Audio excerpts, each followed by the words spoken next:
juda katta o'sha jilbadan avtobusdan tushib o'sha tog'i oldiga borib o'sha joyda chiroyli holatda sizlarga o'sha joy tarixi haqida suhbatlashamiz.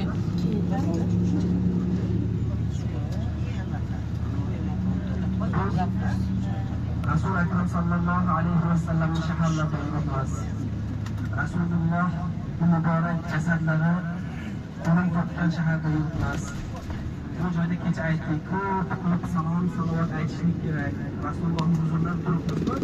Rasulullohni ko'proq zikr qilmoqimiz kerak-da.